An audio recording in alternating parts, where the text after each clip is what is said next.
Je m'appelle Céline Ferrer, j'ai 26 ans. Je m'appelle Patricia Caricaburu, j'habite à Osuru. Camille Deligny, je suis triathlète professionnelle. Je m'appelle Carole Badia, je suis ceinture noire 2e dan. Valérie Adalbéron, au comité de canoë-kayak. Maëline Labin, et ça fait 20 ans que je fais du foot. Nathalie Harib Pereira, et ma passion, c'est le handball.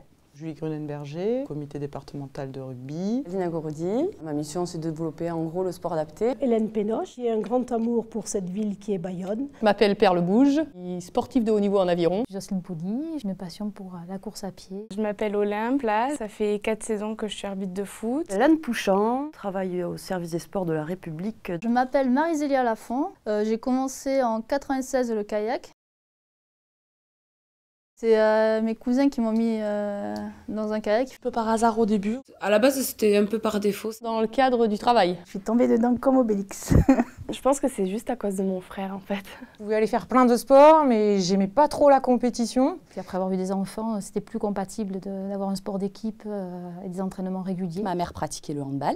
Donc toute petite, j'étais auprès d'elle, auprès des terrains de sport. Mais je n'étais pas prédestinée à être journaliste sportive. J'y ai pris goût le dimanche après-midi sur les frontons du village. Déjà parce que c'était un sport collectif. J'ai eu le déclic plus pour le format longue distance. Moi j'avais envie d'un sport collectif, donc...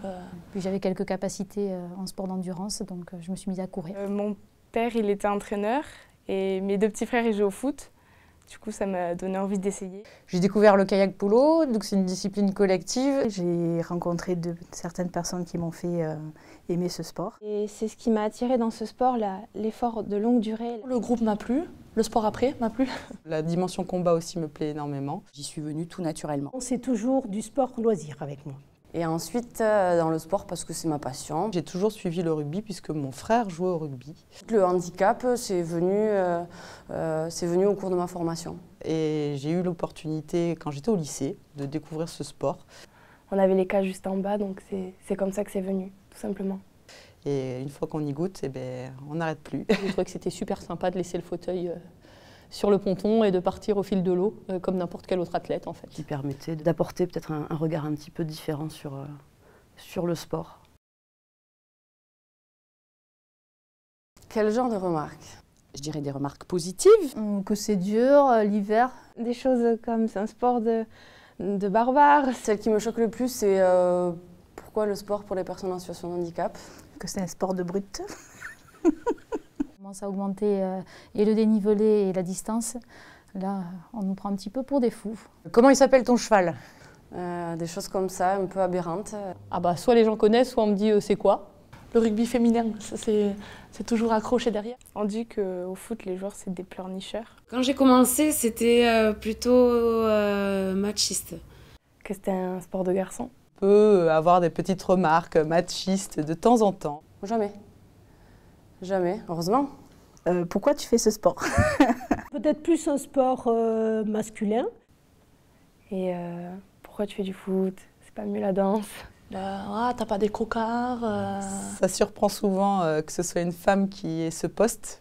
Par rapport au fait que je suis une femme, il n'y a pas tellement de remarques, mais il y a quand même encore peu de journalistes sportives. Après, je fais pas très attention aux remarques. Enfin, j'adore ce sport. Les remarques que j'entends, positives ou négatives, j'en tiens pas trop compte. Ça m'a jamais dérangé d'avoir des réflexions comme ça, non. Ça motive à gagner les garçons, du coup. La différence homme-femme, elle est moins visible peut-être aujourd'hui qu'il y a 10 ans encore. Mais sur le foot féminin, il n'y a pas de remarques. On n'entend pas ce genre de choses, vu que les filles, elles sont mieux. Par rapport à moi, personne n'est jamais venu me dire. D'être une femme, est-ce que ça a rendu le parcours plus difficile? Je ne sais pas s'il y a de réelles difficultés. Je pense que oui. Oui, ça n'a pas été forcément facile au départ. Non, pas du tout. Ah non, pas du tout. Non, non. Je dirais pas que ça l'a compliqué. On a peut-être besoin de montrer plus de choses. Si, il y a forcément moins de considération, on est moins nombreuses. J'ai jamais ressenti de blocage, de difficulté. En général, c'est plus facile pour les filles que pour les garçons. Parce que les garçons, ils sont énormément à faire du foot.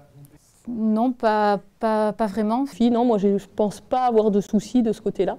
Non, j'ai jamais eu de soucis. C'est d'être une femme qui m'a aidée à arriver à ce poste-là. Moi, je fais pas vraiment attention. Alors le fait d'avoir eu un accident, déjà, je pense que ça forge un petit peu le caractère. Après, en tant que journaliste sportive, c'est parfois compliqué de s'imposer auprès du public qu'on interviewe ou quoi. Une nana sur le bord d'un terrain, malgré tout, sa légitimité est davantage remise en question que celle d'un homme. Non, moi je pense pas que ça a rendu la chose plus difficile. Quand on travaille dans un milieu comme ça, il faut faire 2 fois plus ses preuves. Je pense qu'on n'a pas du tout le même salaire que peut avoir un homme. C'est sûr qu'au niveau des moyens, au niveau du foot, les filles elles peuvent pas en vivre. Au niveau du rugby à 15, il n'y a pas de statut professionnel et c'est vrai qu'on doit concilier le rugby, le travail, la vie perso. On a peut-être besoin de montrer plus de choses, de montrer peut-être plus qu'on existe.